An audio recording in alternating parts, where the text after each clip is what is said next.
Hello guys, ഇന്നത്തെ പരിപാടി എന്താണെന്ന് വെച്ചാൽ ആതിര മരിയ ബാബു നമ്മുടെ കോളേജിലെ വൈസ് ചെയർപേഴ്സൺ അല്ലേ, പുള്ളിക്കാരുടെ കാലെ കല്ലേറുന്നു പറയുന്നത്. അട്ടയുടെ പല്ല. അട്ടയുടെ പല്ലെങ്കിൽ അട്ടയുടെ പല്ല്. ഓക്കെ ഗൈസ്, ഇവര് കോളേജിൽ പഠിച്ചില്ല. ഇത് ആൻഡ്രീസ തോമസ് ആതിരയുടെ ആയിട്ട് അടുത്ത കൂട്ടുകാരിയാണ്.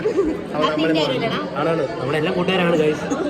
അപ്പം ആതിരയുടെ കാലയിൽ അട്ട കടിച്ചതിന്റെ എന്തോ പല്ലിരിപ്പുണ്ട്, അതെടുക്കുന്നതാണ് നമ്മുടെ ഇന്നത്തെ വ്ളോഗ്. എവിടെയാണ് കാണിക്കും അതിര? നോക്ക് ഗൈസ്, ഇതുണ്ടോ, ഇതാണ് അട്ട കടിച്ചതെന്നൊക്കെയാണ് പറയുന്നത്. എനിക്കറിയില്ല, അതെനിക്കറിയില്ല.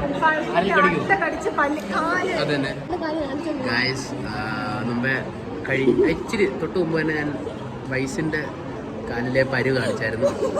ഇതുപോലെ തന്നെ അട്ട കടിച്ചതൊക്കെയാണ് പറയുന്നത്. എനിക്കറിയത്തില്ല അട്ടയാണോ ഏതെങ്കിലും ചെറുക്കന്മാരാണോ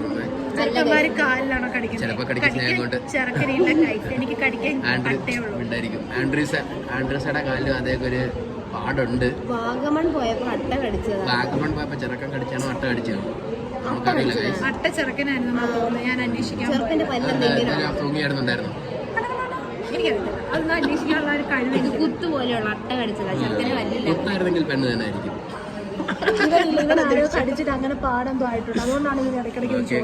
അപ്പം ആൻഡ്രൂസിന്റെ കാലിൽ ഉണ്ടെന്ന് പറഞ്ഞു. അപ്പൊ ആൻഡ്രൂസെ കാണിച്ചില്ല, അവക്കൊരു സങ്കടം ആവൂല്ലേ, വൈസിന്റെ മാത്രം കാലിൽ കാണിച്ചെന്ന് പറഞ്ഞു.